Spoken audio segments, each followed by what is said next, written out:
श्री परमात्मने नमः। श्री चैतन्य चरित्रावली अध्याय गोपीनाथ पटनायक सूली से बचे।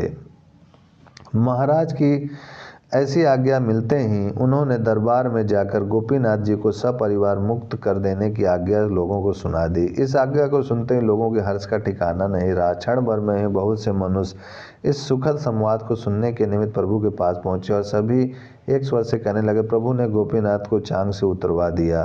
प्रभु ने कहा, यह सब उनके पिता की भक्ति का ही फल है। जगन्नाथ जी ने ही उन्हें इस विपत्ति से बचाया है। लोगों ने कहा, भवानंद जी तो आपको ही सर्वस्व समझते हैं और वे कह भी रहे हैं कि महाप्रभु की ही कृपा से हम इस विपत्ति से बच सके हैं। प्रभु ने लोगों से पूछा, चांग के समीप खड़े हुए भवानंद जी का उस समय क्या हाल था?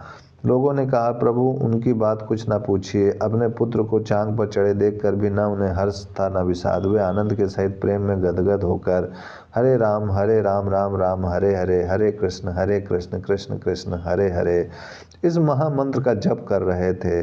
दोनों हाथों की उंगलियों के पोरों से वे इस मंत्र की संख्या को गिनते जाते थे।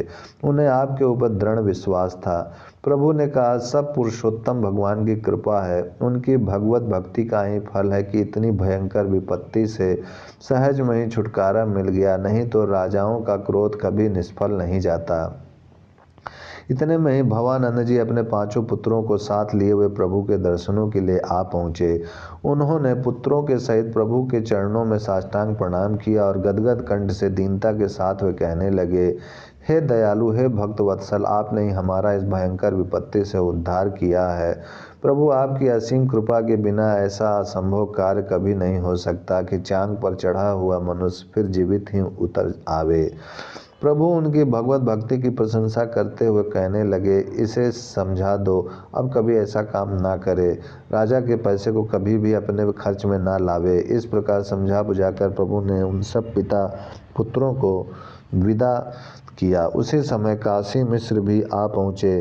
प्रभु को प्रणाम करके उन्होंने कहा, प्रभु, आज आपकी कृपा से ये पिता पुत्र तो खूब विपत्ति से बचे।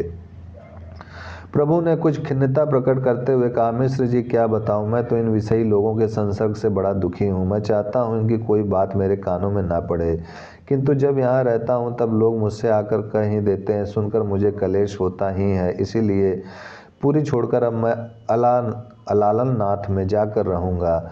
वहाँ ना इन विषयी लोगों का संसर्ग होगा और ना ये बातें सुनने में आवेंगी। मिश्र जी ने कहा, आपको इन बातों से क्या, यह तो संसार है, इसमें तो ऐसी बातें होती ही रहती हैं। आप किस किस का शोक करेंगे? आपसे क्या कोई कुछ भी करे, आपके भक्त तो सभी विषय त्यागी वैरागी हैं।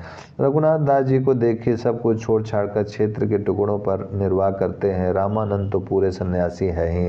प्रभु ने कहा, चाहे कैसा भी क्यों ना हो, अपना कुछ संबंध रहने से दुख सुख प्रतीत होता ही है। ये विषयी ठहरे बिना रुपया चुराए मानेंगे नहीं। महाराज फिर इन्हें चांग पर चढ़ावेंगे। आज बच गए तो एक ना एक दिन फिर यही होना है। मिश्र जी ने कहा, नहीं, ऐसा नहीं होगा। महाराज भवानंद जी को बहुत प्यार करते हैं।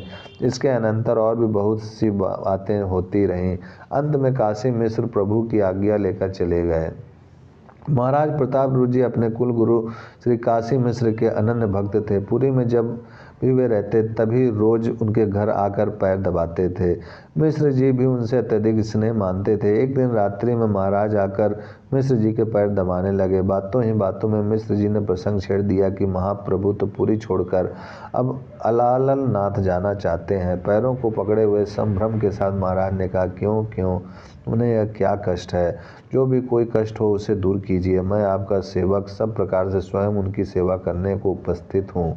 मिश्र जी ने कहा, उन्हें गोपीनाथ वाली घटना से बड़ा कष्ट हुआ है। वे कहते हैं विषयों के संसर्ग में रहना ठीक नहीं है। महाराज ने कहा, श्री महाराज, मैंने तो उन्हें धमकाने के लिए ऐसा किया था। वैसे भवानंद जी के प्रति मेरी बड़ी श्रद्धा है। इस छोटी सी बात के पीछे प्रभु पुरी को क्यों परित्याग कर रहे हैं? 2 लाख रुपए की कौन सी बात है? मैं रुपयों को छोड़ दूंगा। आप जैसे भी बने तैसे प्रभु को यहीं रखिए। मिश्र जी ने कहा, रुपए छोड़ने को वे नहीं कहते। रुपयों की बात सुनकर तो उन्हें और अधिक दुख होगा। वैसे ही वे इस झंझट से दूर रहना चाहते हैं। कहते हैं रोज रोज यही झगड़ा चलता रहेगा। गोपीनाथ फिर ऐसा ही करेगा। महाराज ने कहा, आप उन्हें रुपयों की बात कहें ही नहीं। गोपीनाथ तो अपना ही आदमी है, अब झगड़ा क्यों होगा, मैं उसे समझा दूंगा। आप महाप्रभु को जाने न दें, जैसे भी रख सकें अनुनय विनय और प्रार्थना करके उन्हें यहीं रखें।